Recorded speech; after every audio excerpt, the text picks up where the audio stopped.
যে যারা জুলুম করে তাদেরকে এখন থেকে বাধা দিতে, কথা কন না, বাধা দিতে। মান রাআ মিনকুম মুনকারান ফালিগাইয়িরু বিয়াদিহি, সুবহানাল্লাহ কোন।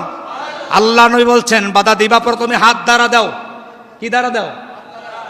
পারবেননি? আল্লাহ নবী কয় তোমার শক্তি নাই। তোমার যদি শক্তি নাই থাকে তাইলে তুমি লিসান, তোমার জিহ্বা দ্বারা প্রতিবাদ করো। কি দ্বারা? এই যে আমরা করতেছি এখন। ফরমতলার অন্যায় অপরাধ বন্ধ করার শক্তি কি আমার আছে? কথা কোন, আমার শক্তি আছে? আপনার এই কথা বুঝতে সমস্যা হয়। পরমতলার যেই অপরাধগুলো হচ্ছে, এই এলাকায় অপরাধ হচ্ছে, মাইকের আওয়াজ যতটুকু যায়, গাইটুলি থেকে শুরু করে খ্রিস্টপুর পর্যন্ত, সেপারা থেকে শুরু করে মুকসার পর্যন্ত, চারোদিকে যতটুকু আওয়াজ যায়, বলেন তো দেখি একটা অন্যায় কি আমি বন্ধ করতে পারবো? তাইলে আমার এখন কাজ হয়ে গেছে।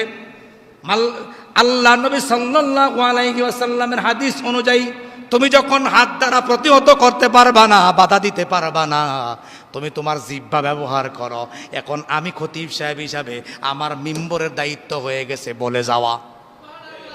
কি করা? এজন্য আমি শক্ত কথা বলি। আমি আপনাকে দায়িত্ব দিয়ে গেলাম, আপনি এলাকার মাতাব্বর, আপনি এলাকার সর্দার, আপনি এলাকা পরিচালনা করেন, আপনি মেম্বার, আপনি চেয়ারম্যান, আপনি এমপি সাহেব, আপনি প্রধানমন্ত্রী, আপনাকে আমি দায়িত্ব দিয়ে গেলাম যেখানে জুলুম সেখানে বাধা দিতে হবে। কথা বলেন? যেখানে অন্যায় সেখানে 20 দাঁত ভেঙে দিতে। এটা হচ্ছে হিলফুল